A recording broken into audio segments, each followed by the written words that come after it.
with y'all. Happy 4th of July. Let's get right into it. Let's go.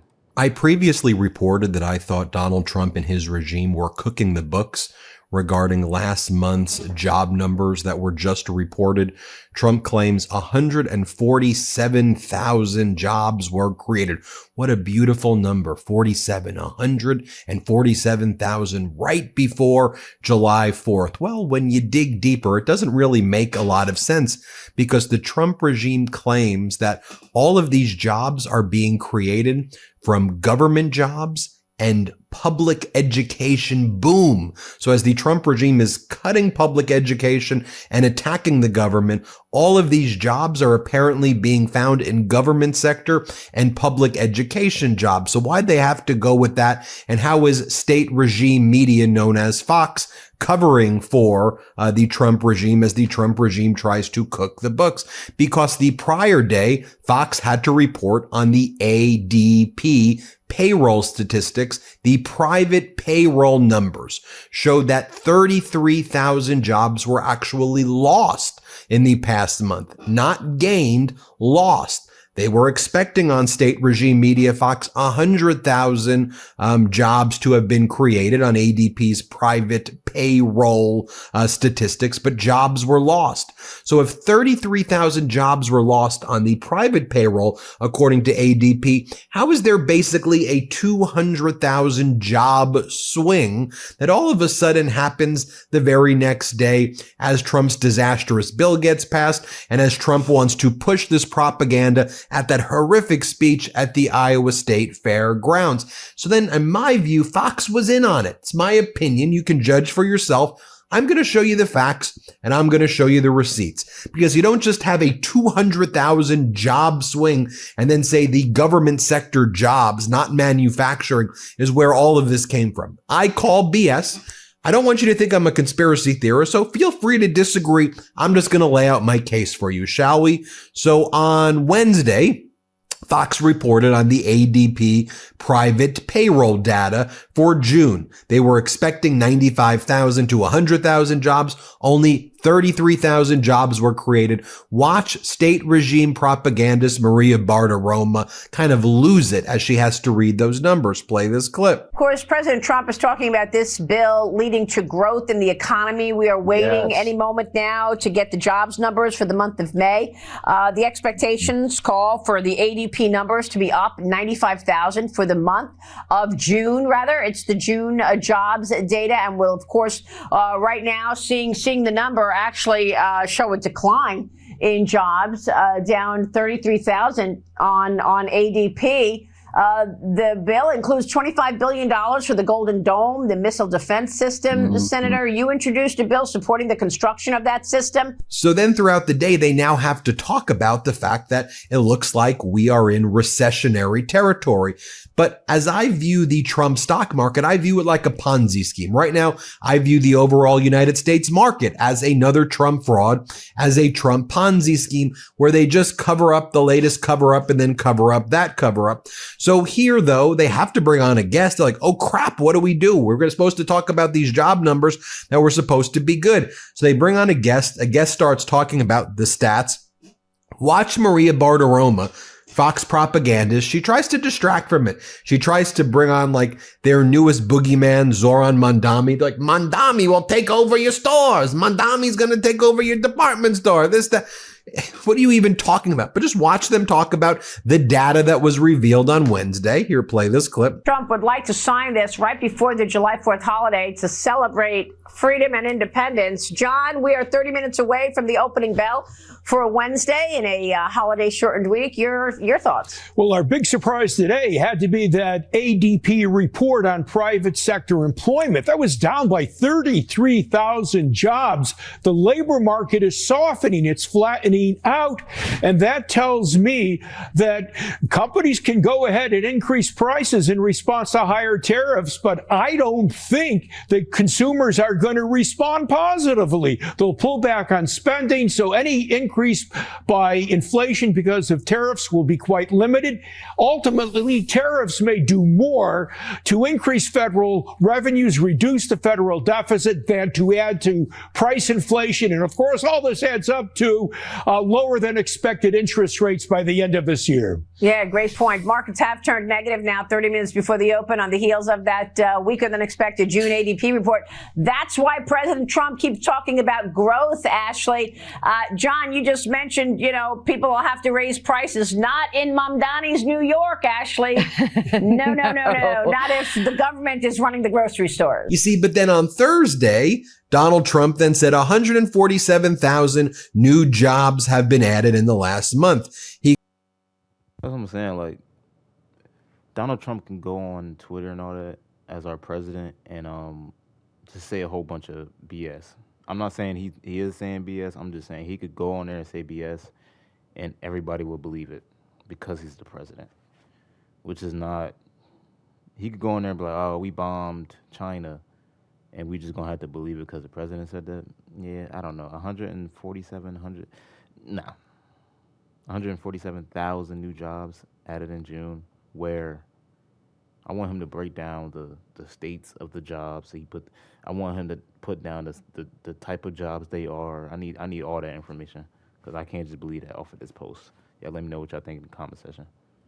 He goes, the jobs report shattered expectations with 147,000 new jobs added in June. So the question is, do you trust the Trump regime's data where they fired all of these civil servants and they replaced it with Trump loyalists, all of those culty people who you see in the speeches, who I show you all of their clips? Or do you trust ADP's private payroll data? They have no skin in the game, ADP. They're just publishing what the computer tells them the payrolls are. Gains or losses, they say there's a loss of 33,000. You look at that number, 147. We know Donald Trump makes up numbers. He's a criminal, right? He's a felon. He's a sexual abuser. He was found civilly liable for fraud as well, right? He was found civilly liable for cooking the books, for making up fraudulent valuations. I just think he's doing the same thing here because where is that 147,000 coming from? You heard the Fox reports, 100,000 teachers and government jobs. But isn't the whole thing we've heard is that the Trump regime is getting rid of teachers? I know in my state, I'm sure in your state, teachers are struggling across the country right now. States aren't overwhelmingly hiring teachers in the month of June in summer when school is out of session.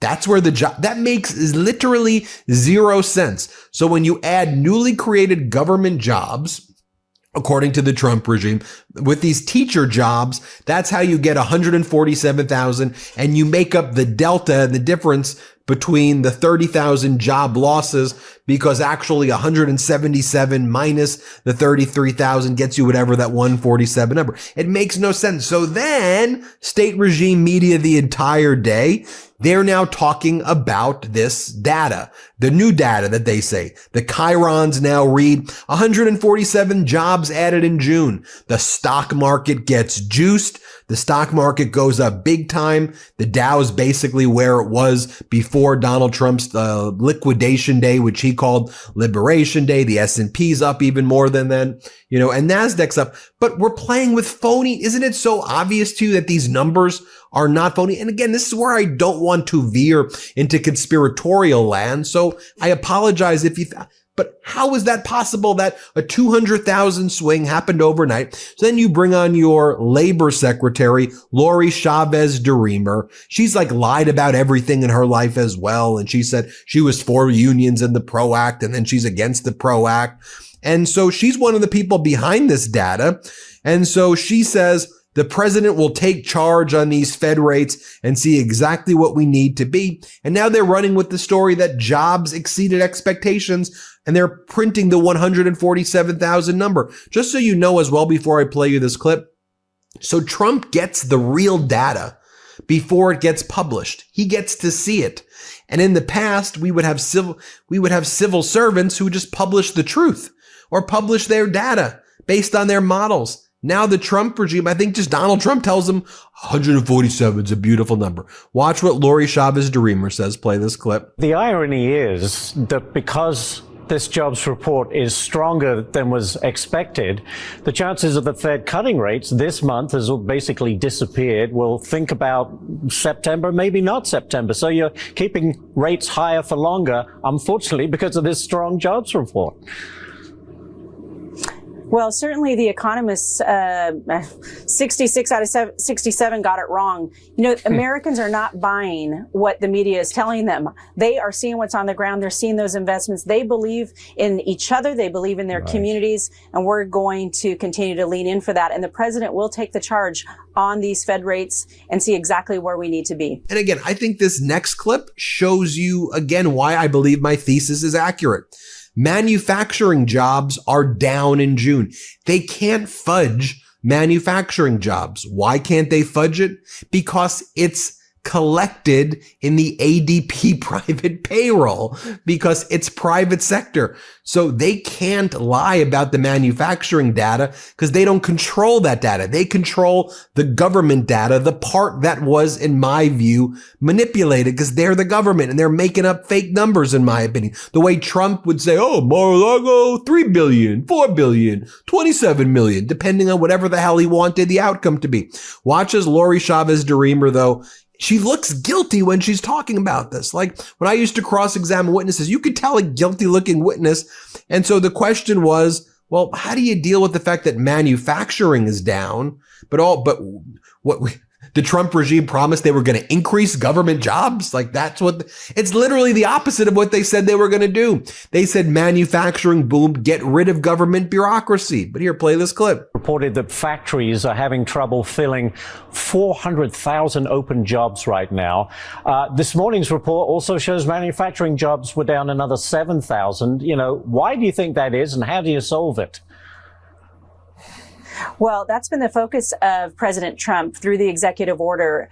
1 million active apprentices across this country. I have been on the ground over the last 2 weeks talking to many of the American employers, many American workers on what's important to them. It's just that quarter turn, as I've mentioned, in upskilling and reskilling to make sure that we can focus on that. It's going to take some time. There's no doubt in my mind, but we're hearing on the ground the positivity, the certainty that this is all working for the American worker. I couldn't be more proud to be on the ground and talking to these businesses. We're seeing the change, the sea change, and we'll lean into this executive order and get those apprentices ready to go for the president so those manufacturing jobs do continue to move forward in a positive light. So you see what I'm saying? I can show you other examples in the past 24 hours as well of the Fox propaganda spin versus the reality. So here you have a guest that goes on Fox and, they're talking about, look, I think Trump's going to do the right thing with Putin. He'll stand up to Putin. Trump will be strong. Let's be very clear. Putin's the bad guy. So they go on Fox. They say these things, but what's really happening behind the scenes? So first play this clip of Mike Rounds. Let's play it. Congressman Brian Fitzpatrick wants a briefing from the administration on the decision to pause defense shipments to Ukraine. And we just heard, Senator, that Donald Trump will be speaking to Vladimir Putin in about 10 minutes from now, reportedly planning to speak to Zelensky of Ukraine as well tomorrow. What's your position on this? Should we be sending more weapons to Ukraine? Ukraine is our ally. Russia is an adversary. We have supported Ukraine. Congress is behind Ukraine. We've also asked to find out what the rest of the story is. We think the president will share that with us. We're looking forward to finding out what his plan is. I believe that he will support Ukraine. He doesn't want to do to Ukraine what Biden did to Afghanistan. So I think he understands who the good guys are in this particular thing. And he just doesn't want to see the war go on any longer than it absolutely has to. I agree with him. Let's get to the peace agreements. Yeah. But Ukraine is our ally. Okay, well, Donald Trump spoke with Putin on Thursday. Putin told Trump, go pound sand. Putin said that he was not going to back down from his invasion of Ukraine, that the, quote, special operation, end quote, would continue in earnest, and that Russia wanted to have a genocide of Ukraine. That's what Russia was going to do. RT, Russian television, they're mocking Donald Trump. They're saying that Trump immediately said he loves the idea of promoting traditional values, bringing Russia and the U.S. together by working on movies together, by working on movies and cultural exchanges of values. Huh? What? What is happening? You want us to work with what? Please make that make sense in the conversation. I don't think Putin is. I don't think Putin wants that to happen.